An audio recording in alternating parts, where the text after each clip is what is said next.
আসসালামু আলাইকুম। 2023 বিশ্বকাপের কথা নিশ্চয়ই আপনাদের মনে আছে। টানা 10 ম্যাচ জেতা ভারত ফাইনালে হোঁচট খায় অস্ট্রেলিয়ার কাছেই, যার ফলে ঘরের মাঠেই বিশ্বকাপ হারের স্বাদ পেতে হয় বিরাট রোহিতকে। তবে এই সকল কিছুর ঊর্ধ্বে উঠে এলো এবার নতুন এক তথ্য। খেলার টিকিট নয়, বিশ্বকাপ আয়োজন করে কিভাবে হলো ভারতের 11,000 কোটি উপার্জন। জানলে অবাক হবেন আপনিও, যে তথ্যটি সামনে আসা মাত্রই অবাক ক্রিকেট বিশ্ব। তবে আপনার জানতে হবে এর পেছনের আসল কারণ।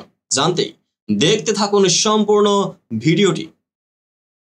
2023 ক্রিকেট বিশ্বকাপের আসর বসেছিল ভারতে।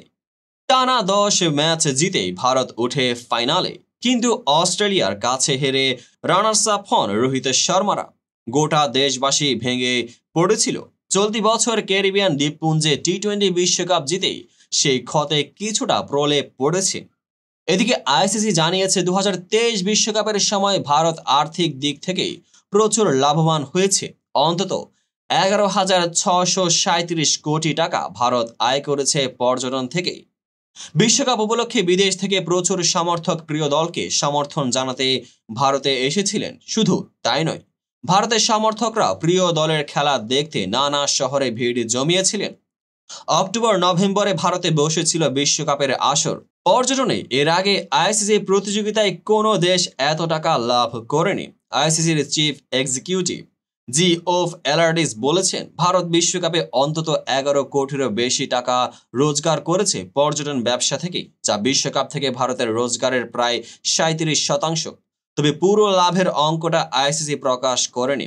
আইসিসি বিজ্ঞপ্তিতে আরও জানিয়েছে, রেকর্ড সংখ্যক দর্শক ভারতের মাটিতে খেলা দেখেছেন। সংখ্যাটা অন্যান্য আইসিসি টুর্নামেন্টের থেকে অনেক বেশি। তার মধ্যে অন্তত 19% মানুষ শুধুমাত্র ক্রিকেটের টানে ভারতে পা রেখেছিলেন প্রথমবার।